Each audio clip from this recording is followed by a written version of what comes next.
Depois de semanas falando sobre Cyberpunk, Trend Crusade, Fallout, hoje eu decidi voltar a falar um pouquinho sobre a franquia que vocês tanto amam, Warhammer 40k. E hoje vai ser um vídeo diferente. Por que vai ser um vídeo diferente? Porque eu tô viajando e não tinha condição de fazer um vídeo decente. Então eu decidi fazer um vídeo de 30 curiosidades sobre Warhammer 40k, que vai ser um compilado de vídeos curtos, mas são vídeos curtos bem legais. Então, por favor, gente, me ajuda aí. Eu tô viajando, mas o canal precisa de continuar tendo engajamento, né? Então, fica aí e presta atenção. Os orcs de Warhammer 40k são brutamontes, brutos, fortes e muito burros, mas nunca, jamais, em hipótese alguma, subestime eles. Isso pode custar a sua vida e de todos aqueles que você jurou proteger. Imagine que você é o líder de uma poderosa cidade, com sistemas de defesa impenetráveis e forças armadas prontas para qualquer ameaça, mas um dia ela se torna alvo do ataque de um bando de orcs. Mesmo que você consiga derrotar os atacantes com certa facilidade, alguns sempre escapam. Eles vão se esconder nas florestas e pântanos e reestabelecer seus números para atacar de novo e de novo e de novo. Paralelamente a isso, as tribos derrotadas começam a espalhar a palavra que a sua cidade ou mesmo seu planeta inteiro é um lugar bom de briga, o que acaba atraindo mais orcs com ataques mais frequentes, mais intensos, mais bem equipados e muito maiores. Quanto mais você resiste e repele os invasores, mais eles se sentem atraídos. Logo que era um pequeno grupo de dezenas de orcs se transforma em um enorme exército com milhões de guerreiros, armados com as mais diferentes e improvisadas armas, trazendo com eles até os colossais gargantos, mechas robóticos gigantescos, equipados com as armas mais destrutivas que um orc consegue construir. Essas máquinas são um símbolo máximo de adoração aos deuses orcs da guerra. Se a sua cidade chegou a esse ponto, parabéns! Agora ela é o foco de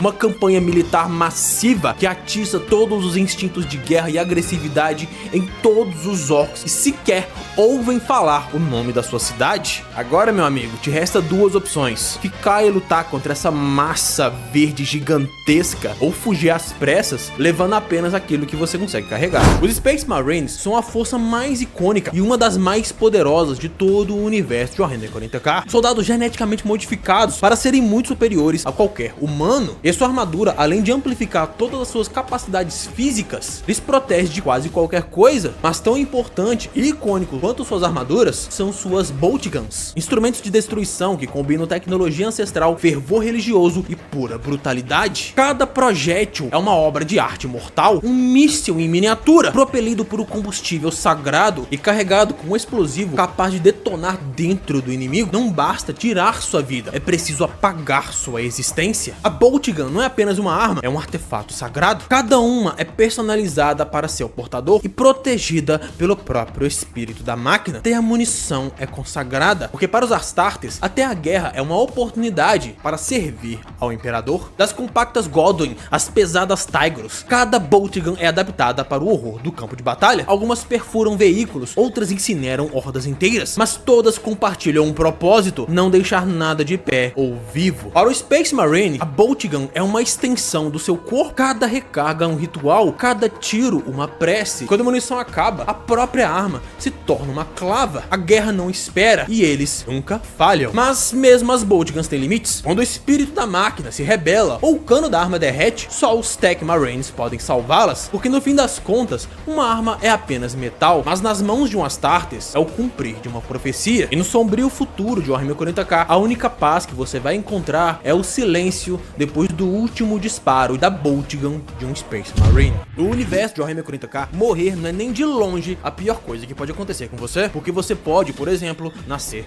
pobre.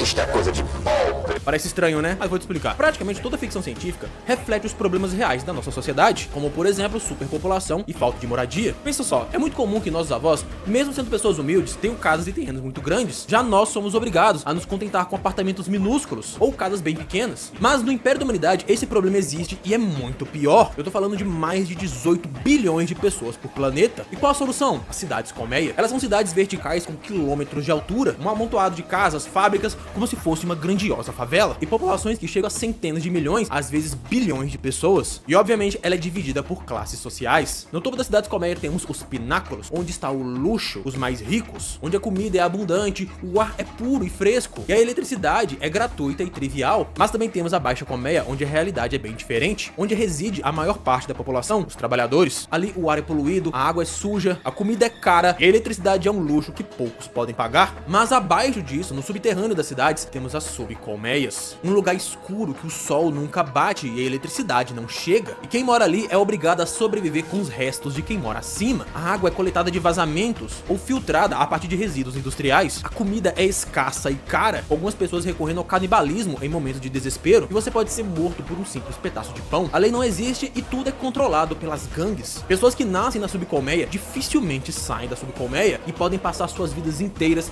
sem nunca ver o céu. Esse com certeza é um dos piores destinos para se ter no Império da Humanidade, no universo de Warhammer 40k. Você sabia que o Warhammer 40k tem um filme live action e quase ninguém sabe que é de Warhammer 40k? Pois é, pouquíssimas pessoas sabem que o clássico de horror espacial, O Enigma do Horizonte, estrelado por Lawrence Fishburne e Jason Isaacs, dirigido pelo Paul Anderson, o mesmo cara que dirigiu Mortal Kombat e toda a franquia Resident Evil, provavelmente faz parte da lore de Warhammer 40k. O filme se passa em 2047 e conta a história das primeiras viagens da nave Event Horizon, que tinha um motor experimental chamado Gravity Drive. A ideia desse motor é criar um buraco negro artificial para conectar dois pontos do espaço, mas quando eles testam esse motor, algo dá terrivelmente errado. Quando a nave passa pelo portal, ela desaparece por 7 anos. E quando ela retorna, descobrimos que na verdade ela estava em uma dimensão paralela, segundo o próprio filme, um local de pura dor, maldade e caos. Você já deve estar sacando onde eu quero chegar, né? Em Warhammer 40k existe o Warp, ou plano imaterial, que é usado como um atalho para viagens espaciais, mas que também é lar de entidades demoníacas, alimentadas pelas emoções negativas de todos os seres sencientes da galáxia, como ódio, medo e desejo. É um local tão perigoso que atravessá-lo sem proteção é basicamente uma sentença de morte, ou algo muito pior. E em Warhammer, essas viagens só são relativamente seguras devido a duas coisas: escudos Geller, que são campos de força que protegem as naves das entidades caóticas, e navegadores psíquicos, humanos geneticamente modificados, capazes de traçar rotas seguras pelo plano imaterial a velocidades mais rápidas que a luz. E como o Warhammer 40k se passa 40 mil anos no futuro, e como o filme conta de um motor experimental para acessar esse plano, o filme Enigma do Horizonte provavelmente conta os primórdios da exploração espacial através do plano imaterial. Dizem que depois de 7 anos, quando a nave voltou dessa dimensão, ela carregava algo maligno. Coisas terríveis aconteciam com quem ousava pisar nela, como visões aterrorizantes, possessões constantes e insanidade. A nave havia sido condenada por forças malignas. Assim, essa teoria nunca foi confirmada, mas ela também nunca foi desmentida. Pra falar a verdade, o roteirista fala que quando ele escreveu esse filme, ele tava viciadaço em Warhammer 40k. Então assim,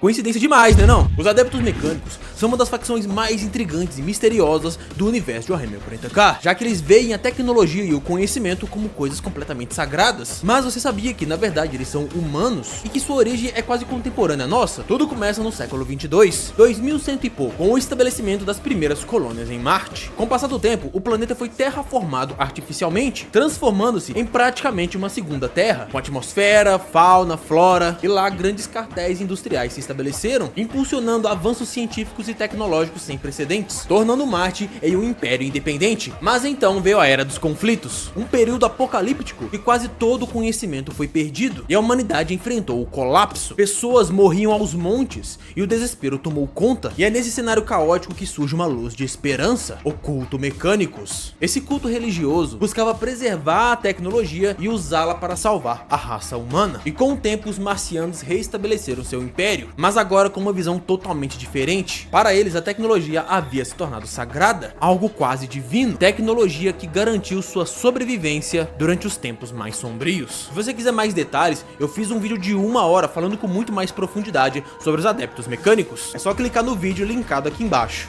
Os Adeptos Mecânicos são uma das facções mais intrigantes e misteriosas do universo de Warhammer 40k, já que eles veem a tecnologia e o conhecimento como coisas completamente sagradas. Mas você sabia que, na verdade, eles são humanos e que sua origem é quase contemporânea à nossa? Tudo começa no século 22, 2100 e pouco, com o estabelecimento das primeiras colônias em Marte. Com o passar do tempo, o planeta foi terraformado artificialmente, transformando-se em praticamente uma segunda Terra, com atmosfera, fauna, flora, e lá grandes cartéis industriais se estabeleceram, impulsionando proporcionando avanços científicos e tecnológicos sem precedentes, tornando Marte em um império independente. Mas então veio a Era dos Conflitos, um período apocalíptico e quase todo o conhecimento foi perdido, e a humanidade enfrentou o colapso. Pessoas morriam aos montes e o desespero tomou conta, e é nesse cenário caótico que surge uma luz de esperança, o culto mecânicos. Esse culto religioso buscava preservar a tecnologia e usá-la para salvar a raça humana, e com o tempo os marcianos reestabeleceram seu império, mas agora com uma visão totalmente diferente. Para eles a tecnologia havia se tornado sagrada, algo quase divino, tecnologia que garantiu sua sobrevivência durante os tempos mais sombrios. Se você quiser mais detalhes, eu fiz um vídeo de 1 hora falando com muito mais profundidade sobre os adeptos mecânicos, é só clicar no vídeo linkado aqui embaixo.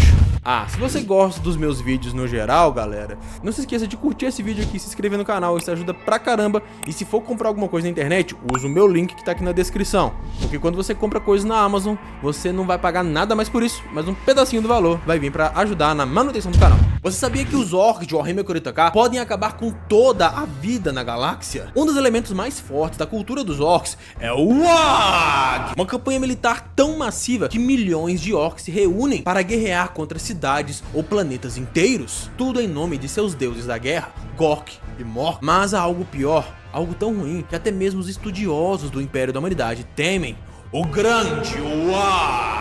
Nos últimos séculos, as invasões orc têm se multiplicado como fogo em palha. Centenas de WAGs surgem perto das anomalias do plano imaterial do Warp, como se a própria energia caótica alimentassem sua fúria. E os orcs, eles riem, lutam e riem. Relatório do Ordos-Inos, braço da Inquisição Imperial dedicado a erradicar ameaças alienígenas. Glifos orcs têm sido encontrados em todos os segmentos da galáxia, apresentando recorrentes padrões que significam o chamado dos deuses, o chamado de Gork e Mork. Esses glifos têm sido encontrados nos campos de batalha, nas naves e até nas armas orcs. E os pilotos dos Gorgonauts e até dos Gargantons juram ouvir vozes vindo do próprio Warp. E seus xamãs psíquicos afirmam que os deuses estão guiando seu povo para o grande WAG. O grande WAG não é só uma guerra, é uma cruzada divina, com a energia psíquica do próprio Warp se fundindo à psique coletiva dos orcs. Os poderes psíquicos coletivos dos orcs são muito poderosos, suas armas só funcionam porque eles acreditam. E quando milhões de orcs gritarem em uníssono WAG, o próprio Warp vai se contorcer. Alerta, setores próximos, tempestades imateriais reportam grandes hordas emergindo do nada. Gargantos marcham sobre ruínas e esporos infectam até as naves em trânsito. Se não contidos a tempo, a estimativa de colapso de toda a galáxia é um século. E os orcs não são conquistadores. Para eles a guerra é o sentido da vida, mais importante que sua comida, que sua água e o ar que nós respiramos. Para eles a guerra é uma necessidade básica, mas também uma diversão. Mas eles também são uma praga, uma erva daninha. Quando um orc cai em batalha, seu corpo libera esporos que pode gerar um novo exército. Cada exército, um novo WAG. Enquanto o Império da Humanidade enfrenta hereges, tiranos e criaturas caóticas, seu fim pode estar em outro lugar e será escrito por hordas de orcs que riem enquanto pisoteiam seus cadáveres. Porque o grande WAG não é uma ameaça, é o destino da galáxia. Nota do Ordos-Inos. Recomendação final: exterminatus extremis em todos os planetas infectados. Você sabia que o Warhammer 40k tem um filme live action e quase ninguém sabe que é de Warhammer 40k? Pois é, pouquíssimas pessoas sabem que o clássico de horror espacial, O Enigma do Horizonte, estrelado por Lawrence Fishburne e Jason Isaacs, dirigido pelo Paul Anderson, o mesmo cara que dirigiu Mortal Kombat e toda a franquia Resident Evil, provavelmente faz parte da lore de Warhammer 40k. O filme se passa em 2047 e conta a história das primeiras viagens da nave Event Horizon, que tinha um motor experimental chamado Gravity Drive. A ideia desse motor é criar um buraco negro artificial para conectar dois pontos do espaço, mas quando eles testam esse motor, algo dá terrivelmente errado. Quando a nave passa pelo portal, ela desaparece por 7 anos. E quando ela retorna, descobrimos que na verdade ela estava em uma dimensão paralela, segundo o próprio filme, um local de pura dor, maldade e caos. Você já deve estar sacando onde eu quero chegar, né? Em Warhammer 40k existe o Warp, ou plano imaterial, que é usado como um atalho para viagens espaciais, mas que também é lar de entidades demoníacas, alimentadas pelas emoções negativas de todos os seres sencientes da galáxia, como ódio, medo e desejo. É um local tão perigoso que atravessá-lo sem proteção é basicamente uma sentença de morte, ou algo muito pior. E em Warhammer filme, essas viagens só são relativamente seguras devido a duas coisas: escudos Geller, que são campos de força que protegem as naves das entidades caóticas, e navegadores psíquicos, humanos geneticamente modificados, capazes de traçar rotas seguras pelo plano imaterial a velocidades mais rápidas que a luz. E como o Warhammer 40k se passa 40 mil anos no futuro, e como o filme conta de um motor experimental para acessar esse plano, o filme Enigma do Horizonte provavelmente conta os primórdios da exploração espacial através do plano imaterial. Dizem que depois de 7 anos, quando a nave voltou dessa dimensão, ela carregava algo maligno. Coisas terríveis aconteciam com quem ousava pisar nela, como visões aterrorizantes, possessões constantes e insanidade. A nave havia sido condenada por forças malignas. Assim, essa teoria nunca foi confirmada, mas ela também nunca foi desmentida. Pra falar a verdade, o roteirista fala que quando ele escreveu esse filme, ele tava viciadaço em Warhammer 40k. Então assim, coincidência demais, né não? Cara, quanto mais eu pesquiso sobre o Warhammer 40k, mais eu tenho certeza de uma coisa: os Space Marines são muito quebrados. Puta que velho. Vocês já estão careca de saber que os Space Marines são super soldados, geneticamente modificados para serem mais fortes, mais rápidos e muito mais resistentes, de tanto me ouvir contar. Mas você sabia que o verdadeiro hack ou cheat deles está na verdade nos Gen Seeds, que são órgãos artificiais implantados em seus corpos que dão eles habilidades tão absurdas que chega a ser idiota. Vou falar algumas. Para começar, eles têm um terceiro pulmão que permite eles respirarem ar tóxico, respirar veneno, respirar debaixo d'água. Se precisar, os caras respiram que nem peixe, velho. Os olhos deles são modificados, eles conseguem dar zoom, ver no escuro, ver certos espectros de luz não visível. Aí eles têm uma glândulazinha que fica assim mais ou menos, que dá para eles uma habilidade bem de boa. Cuspir ácido. Os caras conseguem cuspir ácido capaz de derreter até metal. E pra fechar, tem uma estruturazinha na coluna deles chamada homofágia, que dá uma habilidade boba também: absorver memórias e conhecimentos de quem eles comem. Ei, você aí que ficou animado com essa frase, para com isso. Eu tô falando comer a carne. Eles literalmente comem a carne de seus inimigos e aprendem seus segredos. Se isso não é quebrado, eu não sei o que é. E eu só falei algumas. São 19 no total, uma mais quebrada que a outra. E ainda assim já tomaram uma surra das irmãs de batalha, que são crentes de armadura. Hoje tem sabor de mel, tem sabor de mel, tem sabor. Em um universo tão caótico e violento quanto o de Warhammer 40k, a simples ideia de paz parece impossível, não é? Não para os Tau. Os Tau são a raça predominante do Império Tau, uma civilização super avançada tecnologicamente, que tem como seu objetivo máximo alcançar a paz e o bem maior. Para isso, eles recebem de braços abertos qualquer espécie ou povo que queiram fugir de toda essa guerra, fazendo parte de seu império. E os Tau estão constantemente fazendo propostas diplomáticas e amigáveis para que novos planetas façam parte de seu império de forma espontânea. E caso aceitem, terão uma vida tranquila e harmoniosa, a menos que eles se recusem, porque eles serão conquistados com guerra para enfim terem a paz. E apesar de serem uma das espécies mais jovens na galáxia, tendo pouco mais de 6 mil anos, eles são uma das espécies mais avançadas tecnologicamente em toda a Via Láctea, e sua evolução tecnológica também é muito rápida. Em pouquíssimos milhares de anos, eles saíram de uma civilização que tinha acabado de descobrir a roda para um império interestelar em ascensão. E os Tau também se destacam por suas táticas de batalha, se baseando e dependendo quase exclusivamente de sua tecnologia e dando preferência para combates de longa distância, já que eles consideram conflitos corpo a corpo e de curta distância algo bárbaro. Seu arsenal inclui armas laser, armas de plasma, drones e armaduras extremamente tecnológicas. E apesar de ainda ser uma civilização e um império pequeno, eles estão em rápido e constante crescimento. Todas as outras civilizações da galáxia já veem eles como uma ameaça. Essa é uma das armas mais incríveis de todo o universo de Warhammer 40k. Eu estou falando da espada flamejante do Imperador, uma espada produzida com tecnologias extremamente avançadas, porém há muito esquecidas pela humanidade. Uma espada gigantesca e sua lâmina é capaz de cortar praticamente qualquer coisa, mas seu verdadeiro poder está no campo de energia que ela gera, fazendo com que ela seja capaz de não só cortar a parte física de seus inimigos, mas também a sua essência. Isso faz dela uma das armas mais poderosas contra os demônios caóticos. Fazendo uma breve contextualização, no universo de Warhammer 40k existe o Warp, o plano imaterial, e é para lá que vão a alma dos seres sencientes quando eles morrem. Quando um demônio morre, a sua alma também volta para lá, permitindo que ele reencarne e integre mais uma vez as forças demoníacas. Mas se um demônio for atacado com a espada do Imperador, ele sofrerá o que a gente chama de morte verdadeira. Isso significa que não só o seu corpo irá perecer, mas a sua essência. Mesmo ele sendo um demônio, ele deixará de existir. Nas mãos do Imperador da Humanidade, ela foi crucial durante a Grande Cruzada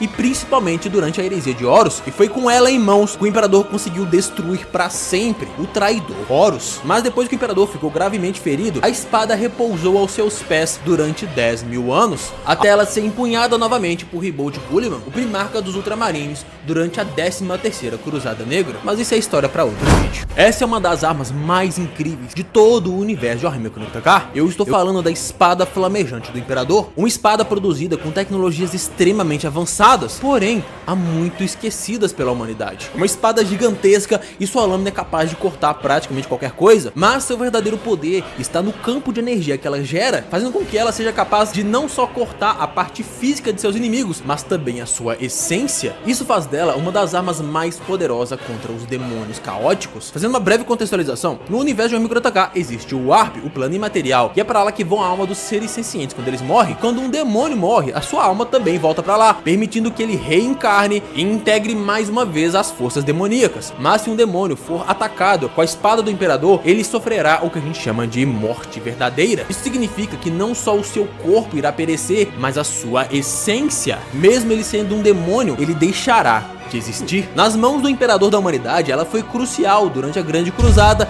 Eles são de longe uma das maiores ameaças de todo o universo de Warhammer 40k. Eu estou falando dos Tirânides, uma raça insectoide hostil que tem a capacidade de transformar toda a galáxia em um deserto rochoso. Eles não querem conquistar, ter poder, dominar, e não existe diplomacia com eles. Eles são compostos apenas de um objetivo: devorar tudo. Os Tirânides não são necessariamente um exército, eles fazem parte de um grande organismo vivo, espalhados em trilhões de criaturas individuais interligadas em uma mente coletiva. Eles se adaptam, aprendem e evoluem a cada batalha. Significa que toda vez que um exército tirânide é derrotado, a mente coletiva aprende com aquela batalha e se torna mais difícil de derrotar da próxima vez. Mas o que torna essa ameaça ainda pior é o seu jeito de evoluir. Ao consumir formas de vida de um planeta, eles absorvem algumas características daqueles seres vivos. Então, por exemplo, se eles consomem uma criatura com uma alta resistência a calor, passam a resistir a planetas vulcânicos. Ter de enfrentar uma frota tirânide é basicamente o pior pesadelo de qualquer civilização. E o pior de tudo, ninguém sabe o verdadeiro tamanho dessa ameaça. Uma coisa interessante de se falar é que eles são alienígenas. Sim, eles são de outra galáxia. E constantemente novas naves colossais carregando bilhões de indivíduos chegam na Via Láctea, despejando suas tropas em milhares de planetas. E não importa quantos enxames são derrotados, sempre chegam mais. É como se seus números fossem infinitos. Essa constante invasão de números tão grandiosos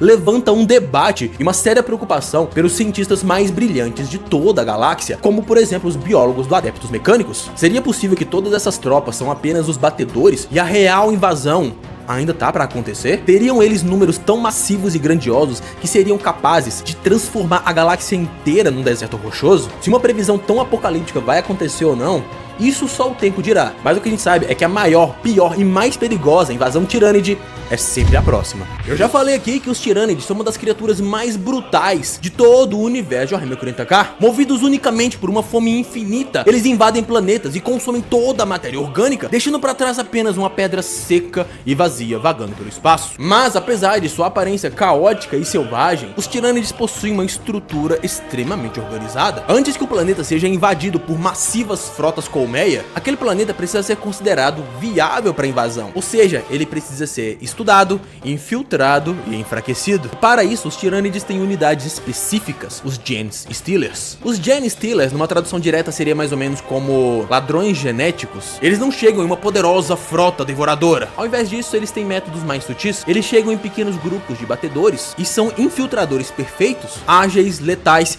e, acima de tudo, pacientes. Diferente de outros Tirânides, eles não precisam de sua conexão com a mente da colmeia para agir. Eles se infiltram em espaçonaves, colônias e planetas, escondendo-se nas sombras e esperando o momento certo para agir. Isso a centenas de anos-luz da colmeia. Mas o verdadeiro poder dos Genestealers está em sua capacidade de infectar outras criaturas. Com um simples toque de sua garra, ele é capaz de injetar na sua vítima um material genético alienígena que vai corromper sua mente e transformá-la em algo diferente. Os infectados pelos Genestealers passam não apenas a aceitar a presença deles, mas a vê-los como divindades. Isso dá origem aos cultos aos Genestealers, literalmente sociedades secretas dentro da sociedade do planeta que eles querem invadir, onde antigos cidadãos, soldados e até líderes governamentais passam a trabalhar ativamente para sabotar as defesas daquele planeta, espalhar a infecção cada vez mais e preparar o terreno para a invasão. E quando o dia da grande invasão tirânide finalmente chega, graças aos cultos e aos agentes contaminados, as defesas do planeta estarão completamente sabotadas, as comunicações interrompidas e a organização e cadeia de comando totalmente ineficiente. E o pior de tudo, esses infectados acreditam que a invasão tirânide na verdade é a salvação, até que eles são consumidos e transformados em uma sopa orgânica que gerará mais tirânides. Lembre-se, os tirânides não têm aliados, para eles todo mundo é comida.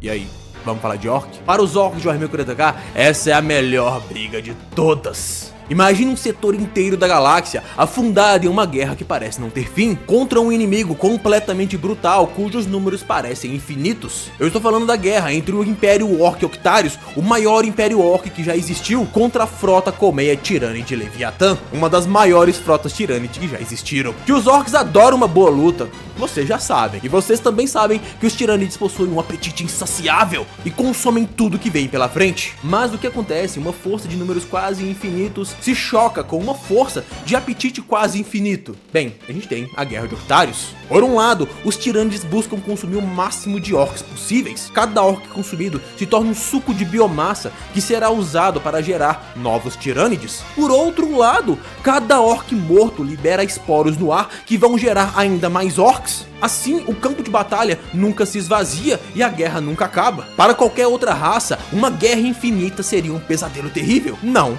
para os orcs. Para eles, isso é um sonho, é o paraíso, a forma mais pura e bela de uau! Mas como que esse conflito começou? Bem, essa guerra de proporções galácticas começou com a brilhante ideia da Inquisição Imperial de mandar uma grandiosa frota inteira tirânide em direção ao maior Império Orc já registrado. A ideia era que os dois lados se enfrentassem e se destruíssem mutuamente, mas ao invés disso, eles se fortaleceram. Os constantes conflitos têm deixado os orcs cada vez mais duros e brutais. Por outro lado, os tirânides absorvem características dos orcs e implementam essas características evolutivas na própria frota tirânide, ambos os lados ficando cada vez mais resistentes e eficientes na arte de matar. Agora, Octarius é um caldeirão fervente. Todo dia tem um banquete farto para os tirânides e todo dia os orcs encontram o mais belo e puro. Mas apesar que parece que essa guerra não vai acabar tão cedo, ela é uma das maiores preocupações de todas as civilizações da galáxia. Se os orcs vencerem, eles sairão dali com uma força descomunal e números impressionantes, que vai facilmente varrer uma parte inteira da galáxia. Por outro lado, se os tirânides vencerem, eles terão consumido bilhões de toneladas de biomassa orc, o que dará a eles recursos para produzir um exército de proporções quase infinitas, e permitirão a eles também papar um pedaço inteiro da galáxia. Independente de quem vencer essa guerra, você tá ferrado. para os orcs, X1 infinito. Para os tirânides, iFood infinito. Equilibrado. Eu já falei anteriormente aqui sobre a heresia de Horus, um dos eventos mais catastróficos de todo o universo de Warhammer 40k, uma guerra civil que ceifou bilhões de vidas e dividiu e enfraqueceu a humanidade para sempre. Heresia de Horus? Mas quem é Horus? Horus Lupercal era o primarca da 16ª Legião de Space Marines, chamados de Lobos Lunares, e sua legião era uma das mais eficientes no campo de batalha. E dizem que, diferente dos outros primarcas que foram pro lado do imperador já adultos ou mais velhos, Horus foi acolhido pelo imperador da humanidade ainda criança e cresceu do lado do imperador, o que fez eles construírem com o tempo uma relação de pai e filho. E depois de uma grande vitória de Horus e sua legião em cima de um império orc, o imperador nomeou Horus como o Warmaster, ou mestre de guerra. Ele foi escolhido para substituir o próprio imperador na grande cruzada, o que lhe gerou grande inveja em parte de seus irmãos. Por outro lado, quando Horus viu que o imperador ia deixar tanto seu papel militar como seu papel político no império, Horus se sentiu abandonado e começou a ter dúvidas em relação ao seu pai, pai, o que fez ele ser facilmente manipulado pelos deuses do caos, e mostraram a ele uma visão do futuro, onde o Império havia se tornado uma ditadura teocrática em decadência e o povo sofria, e a única forma de impedir isso era traindo o imperador e tomando o império para si. Mal ele sabia que essa visão mostrava as consequências de seus próprios atos, as consequências de sua traição, e levou consigo metade de seus irmãos para a infame guerra civil chamada Heresia de Horus. Cara, por que os orcs de Warhammer 40k tem que ser tão estranhos? Se você acompanha meu canal, você deve conhecer os Dreadnoughts, aquelas armaduras de mais de 3 metros de altura, pilotadas pelos restos agoniantes e vivos de um Space Marine que foi ferido em combate. Agora imagine se ao invés de um guerreiro honrado servindo mais uma vez o Imperador, fosse colocado ali dentro a força, um homem vivo, saudável e inteiro. Quer dizer, mais ou menos, porque ele teria os seus braços e suas pernas cortadas, enfiado dentro de uma carcaça de metal, com lâminas, serras, tudo porque é engraçado, é legal. Bem, os orcs fazem isso. Os Death Dreads são o equivalente orc para os Dreadnoughts. São basicamente montanhas ambulantes de metal e pura destruição, com mais de 4 metros de altura, armados com as mais diferentes armas, desde serras, garras e até lança-chamas. E o mais estranho, eles são pilotados por orcs vivos. O que eu quero dizer é que enquanto os Dreadnoughts são uma alternativa para um Space Marine ferido lutar mais uma vez, o último recurso, um orc escolhido para colocar em um Death Dread, ele é saudável completamente inteiro. Seus braços e pernas são serrados, são colocados conexões hidráulicas e pistões a ar, e no seu cérebro são enfiados diversos fios e eletrodos para que ele possa controlar a armadura. Mas uma coisa ainda mais interessante sobre os orcs é que muitos orcs fazem isso de forma voluntária, porque sabe o AG que eu falo aqui? Ele é responsável por muitas coisas e uma delas é guiar a psique dos orcs, eles entenderem quem é maior e quem é menor. Quando você é escolhido para ser transformado em um Death Dread, você automaticamente se torna o maior orc da sua tribo, e naturalmente os outros orcs vão te respeitar ou no mínimo te temer. Então muitos orcs passam por esse processo brutal de forma voluntária. O mesmo a gente já não pode dizer sobre os Kilakans. A diferença é que dentro deles é colocado um Gretchin ou um Grot, as versões menores dos orcs ou goblins. Quando um Mechboy decide que seu exército orc precisa de mais robôs birutas para o combate, ele basicamente pega um primo dele, um Gretchin, joga dentro dessa armadura e solda. É lacrado. O Gretchin nunca mais vai ver a luz do dia. Ele tá preso ali e é isso que ele pode fazer. Esses Kilakans são monstruosidades com mais de 3 metros de altura, também armados com serras, lâminas, lança-chamas e também muitos canhões. Mas tem um problema: diferente dos orcs, os Grunts não nasceram pra guerra, eles não são feitos pra isso. Então quando eles são jogados dentro dos Kilakans, eles enlouquecem, eles entram em pânico absoluto, atacando tudo que vem pela frente. Você consegue imaginar a cena? Kilakans pilotados por Grunts completamente descontrolados pelo pânico, seguidos logo atrás de Death Dreads, montanhas de metal desengonçadas feitas de metal e pura destruição. Essa é uma das armas mais perigosas e destrutivas de todo o universo de Warhammer 40k. Se tem destruição, mais perigo, mais Warhammer, eu vou dar 3 segundos pra vocês descobrirem de quem que é essa imbecilidade. 3, 2, 1. É óbvio que essa estupidez, essa atrocidade é dos orcs. Eu tô falando da Shock Attack Gun, ou arma de ataque de choque. Mas seu funcionamento é tão insano, é tão estúpido, que nem os próprios orcs sabem como ela funciona. Mas eu vou tentar explicar pra vocês. Em Warhammer 40k existe o Warp, ou plano imaterial, que é uma dimensão paralela composta pela energia emocional de todos os seres sencientes da galáxia. Só que esse lugar não é só uma estrada psicodélica pelo espaço, é também lar dos deuses do caos, entidades absurdamente poderosas que se alimentam da alma dos mortais. Mas apesar de ser um inferno vivo, o Warp também é o que permite viagens espaciais, pois naves espaciais com motores especiais conseguem abrir portais para o plano imaterial. E acessando o plano imaterial é possível encurtar grandes distâncias pela galáxia, só que devido aos riscos é necessário todo um esquema de proteção. Aí chegam os filhos da puta dos orcs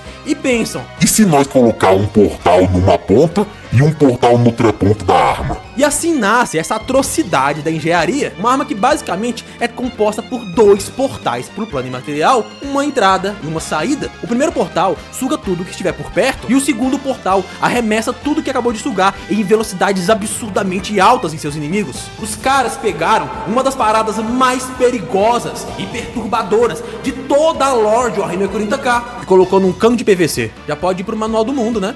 Um cano de PVC é 2 portais pro inferno. E qual a principal munição dessa arma? Obviamente que outros orcs, ou Gretchins, ou Snotlings. Depende do que tiver perto. O universo de Warhammer 40k está em constante conflito e guerra, e todos os homens do Império têm o seu dever sagrado de servir as forças armadas. Mas e as mulheres? Bem, as mulheres elas ficam em casa, cuidando dos filhos, fazendo comida. Nada disso, as mulheres também servem às forças armadas, seja nas tropas da Astra Militarum ou com as Irmãs de Guerra, que é mais ou menos uma versão exclusivamente feminina dos Space Marines. Pra você entender o que são as Irmãs de Guerra, você tem que entender que o Império dos Homens adora o Imperador como um deus, e a igreja desse culto é a Eclesiarquia. E as Irmãs de Guerra, ou Irmandade, é uma divisão militar que age como um braço da igreja, que viajam pela galáxia em cruzadas para reafirmar a fé no Imperador Deus e para expurgar todos os inimigos do Imperador, como mutantes, alienígenas, principalmente hereges. Para se tornar uma irmã ou uma adepta sororita, primeiro você tem que ser escolhida dentro dos vários orfanatos imperiais. Depois de escolhida, você será levada a um convento, onde será testada e doutrinada na fé. E só depois de viver bastante tempo nos conventos e passar em todos os testes, você talvez poderá entrar em uma das várias ordens da Irmandade. Agora, o motivo dessa ordem ser só de mulheres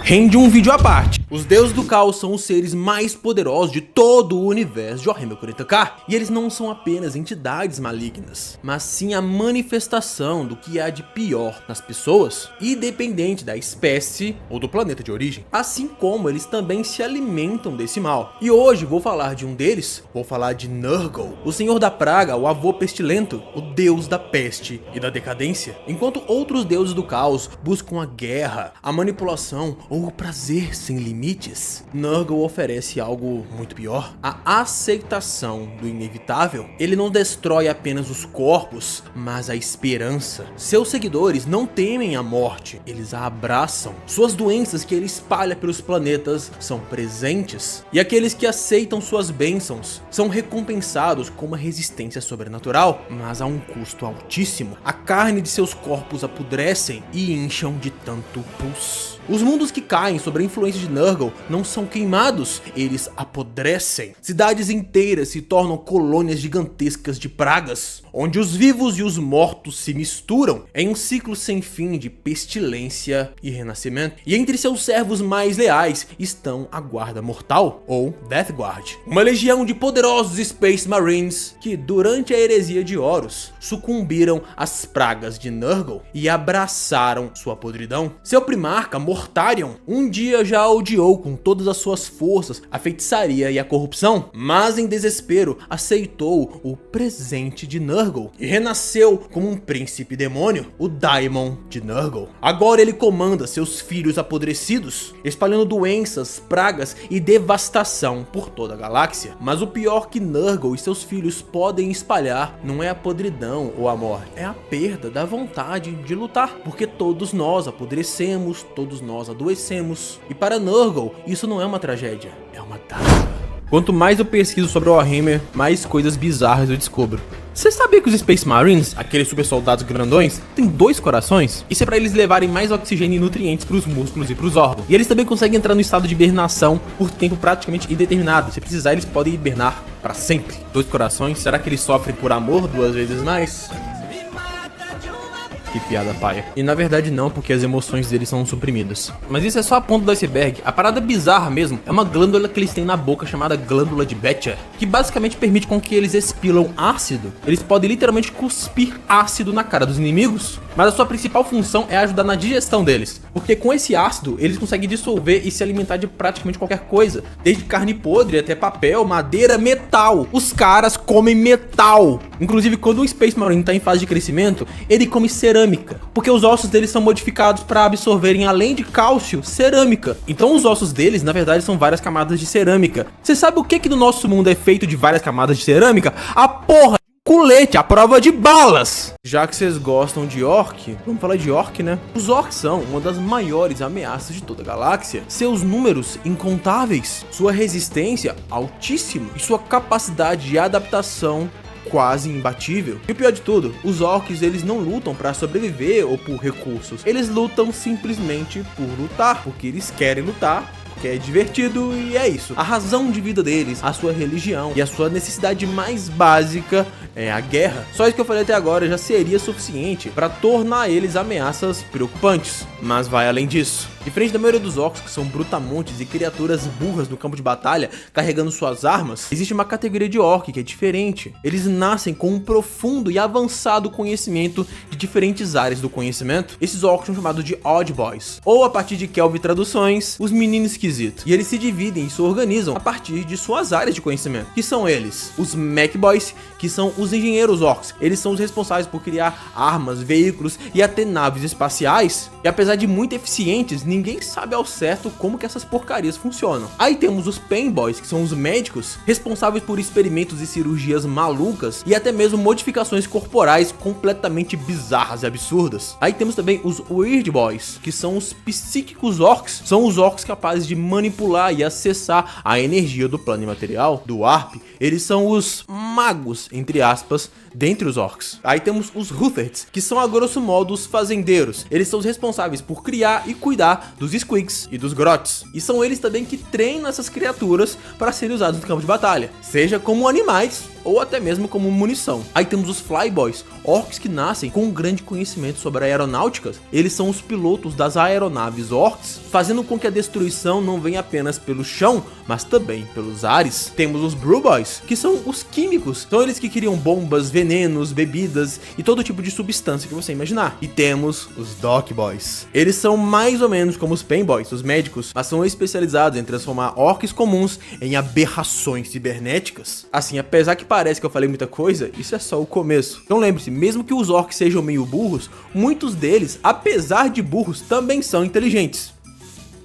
Se é que isso faz sentido. E se o campeão de toda a raça humana secretamente fizesse parte daquilo que ele jurou destruir? E se o maior herói do homem fosse, na verdade, da mesma natureza de seus maiores inimigos? A teoria que estou prestes a compartilhar com vocês pode fazer de mim um alvo de perseguições e até mesmo de acusações sérias de heresia e traição, mas ainda assim eu preciso dizer a vocês. E se o imperador da humanidade fosse, na verdade, um deus do caos? Pense bem. Deuses do caos surgiram de emoções e crenças coletivas de inúmeras civilizações. Korn nasceu da sede de sangue e da fúria, Tisent da ambição e da busca pelo conhecimento. Nurgle nasceu a partir do medo da morte e da decadência inevitável. Slaanesh dos prazeres da carne e dos excessos. Mas e se houvesse um outro deus? Um ser moldado não necessariamente pelo caos desenfreado, mas sim a partir da obsessão, pela ordem, pelo controle absoluto e pela supressão e opressão de tudo aquilo que desafia sua visão de perfeição e de um futuro perfeito. E se o imperador não fosse contra o caos, mas sim uma entidade nascida dele? O imperador da humanidade surgiu misteriosamente há milhares de anos atrás, com um poder inimaginável e um conhecimento sobre o Warp, o plano imaterial, lar dos deuses do caos, que nenhum humano deveria ter. Por várias vezes, ele manipulou o destino da humanidade como um mestre de marionetes, inevitavelmente empurrando a humanidade para um culto fanático, onde ele mesmo é adorado como um deus. E a parte mais assustadora, quanto mais ele é adorado, mais ele se fortalece. Sabemos que supostamente ele desprezava qualquer tipo de expressão religiosa, incluindo o culto a ele mesmo. Mas ironicamente, hoje em dia, é esse culto imperial que sustenta sua existência. Trilhões de almas rezam para ele todos os dias. Seu corpo pode até ter perecido, mas sua mente continua ativa no Warp, influenciando eventos e concedendo visões divinas a seus seguidores. Isso não soa familiar? Ele se tornou um ser sustentado pela fé e pelo sacrifício, assim como os deuses do caos. Um ser cuja presença pode conceder milagres, mas também punir hereges com visões ardentes de sua ira. Ele pode não ser um deus do caos no sentido mais tradicional da palavra, mas e se ele fosse, não sei, um deus do controle? A própria natureza da existência do imperador desafia tudo que conhecemos sobre a humanidade, sobre o Warp, sobre o universo, e sua origem, convenientemente, é um mistério que ninguém sabe. A Inquisição diz que ele é um bastião contra o Warp e as criaturas do caos. Mas e se no fundo ele sempre fez parte de tudo isso? Eu sei que essa teoria é toda furada e não faz sentido nenhum, eu tô de meme. Talvez não. Se eu sumir depois desse vídeo, você sabe o que aconteceu comigo. A Inquisição está de olho.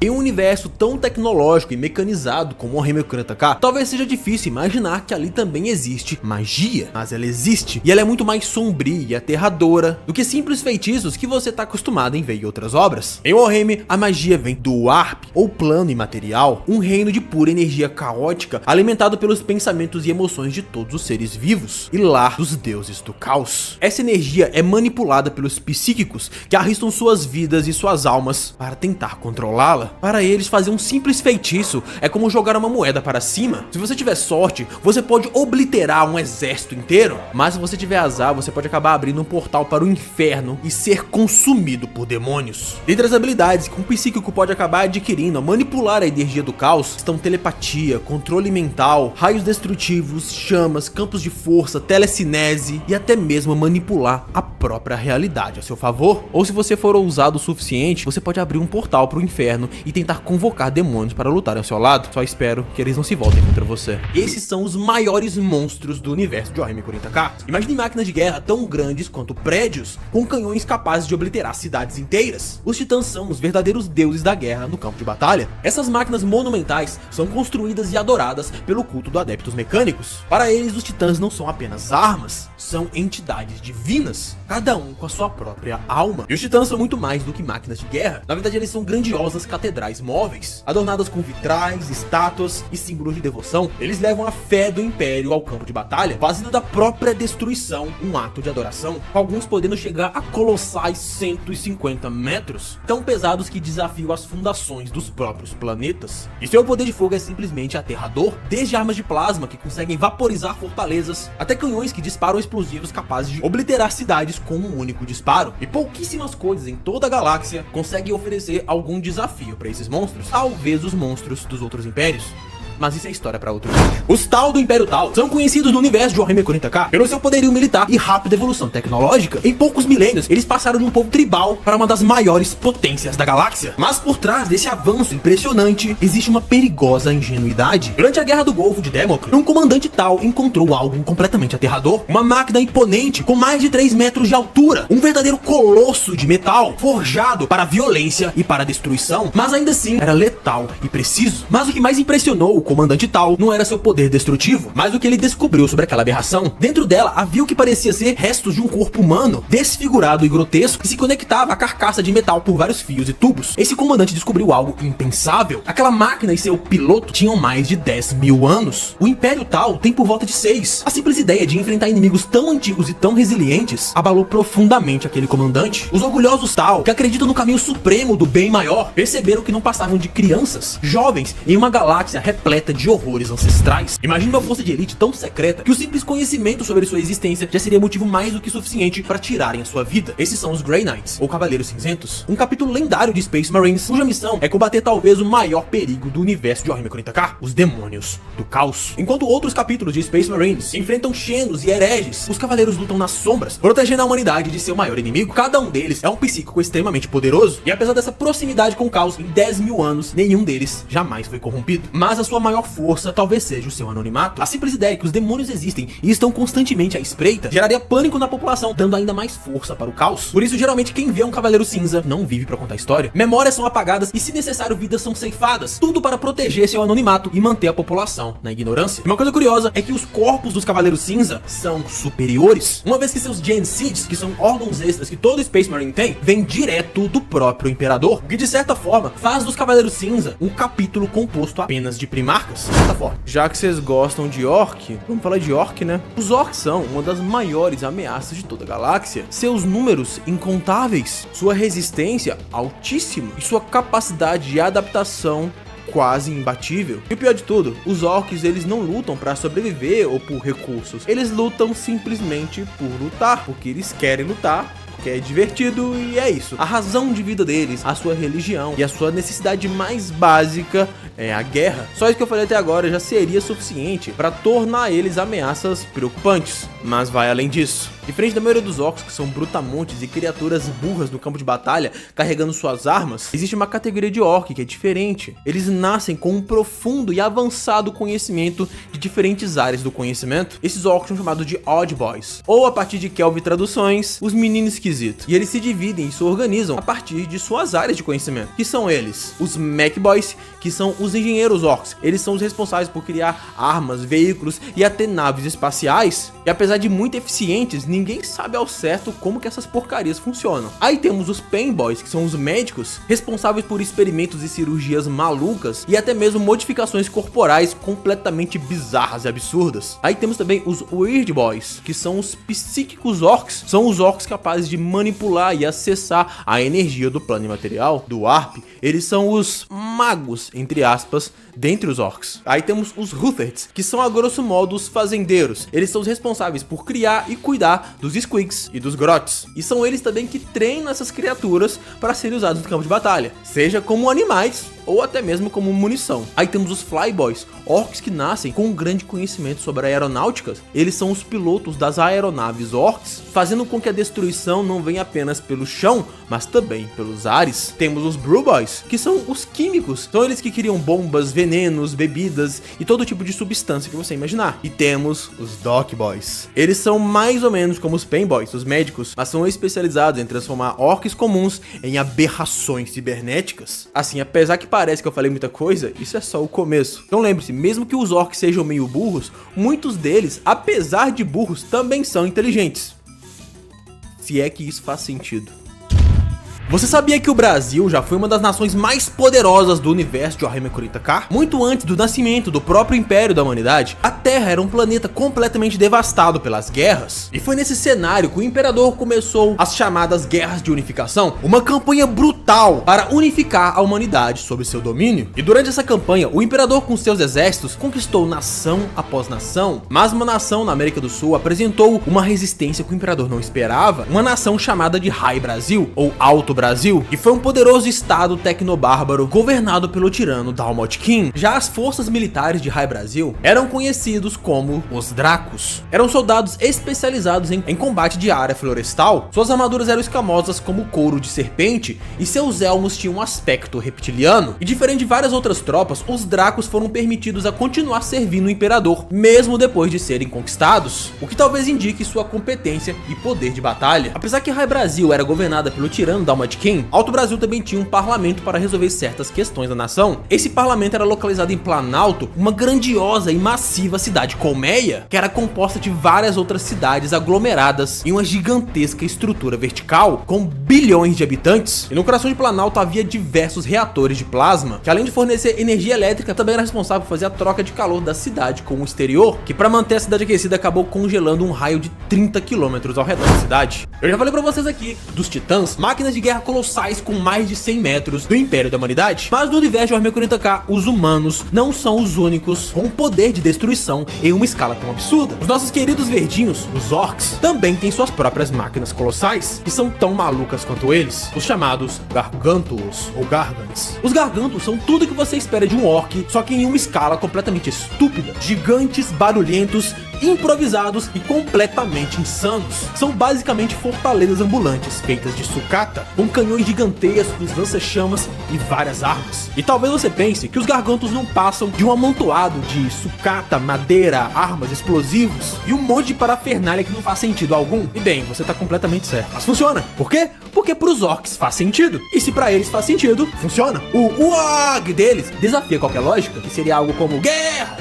E mesmo em meio a todo esse caos, para os orcs, os Gargantos não são só máquinas de guerra, eles são símbolos religiosos. Cada Garganto parte de uma visão que eles têm de um de seus deuses. Gork, que é brutal, mas astuto, ou Morg, que é astuto, mas brutal. Construir e pilotar um Garganto é um dos mais puros atos de devoção, e quanto maior e mais barulhento, melhor. E os Gargantos, eles podem se apresentar em certas variações, desde os Stompas, que são um pouco menores e até mais ágeis, até os Mega Gargantos, que seu tamanho e poder de destruição rivalizam com os próprios Titãs Imperadores. No universo de Warhammer 40k, a galáxia está em uma constante guerra. Impérios caem, deuses sangram, e mundos inteiros são consumidos pelo fogo da batalha. Mas na minha opinião, isso não passa de uma grande perda de tempo e de recursos, pois o verdadeiro inimigo, ele não luta por poder, ele só quer consumir e destruir tudo. Os Tirânides vieram das profundezas mais escuras do espaço, e nem as mentes mais brilhantes de toda a galáxia conseguem compreendê-los completamente. E o que enfrentamos agora pode ser apenas uma fração de seu verdadeiro poder. Imagine que talvez as enormes frotas e enxames que vemos agora podem não passar de batedores de algo muito maior, algo que está a caminho. Todas as facções têm lutado suas próprias guerras há milhares de anos. E qual é o resultado disso? O Império se fragmenta, os Eldar se escondem e os Orcs destroem tudo sem nenhum propósito. Mas nenhuma dessas batalhas importa perto de uma ameaça tão grande como os Tirânides. Eles não negociam, eles não podem ser parados, e seu único objetivo é consumir tudo. E quando os Tirânides terminarem aqui, o que sobrará? Apenas milhões de pedras secas que um dia foram chamadas de planetas. Mas uma medida desesperada talvez mude isso. Uma ameaça tão grande talvez seja o único motivo para unir toda a galáxia. Imagine Space Marines lutando lado a lado com Necrons, Orcs e Eldars, inimigos de eras em uma frágil trégua, compartilhando um só objetivo: sobreviver. Parece impossível, não é mesmo?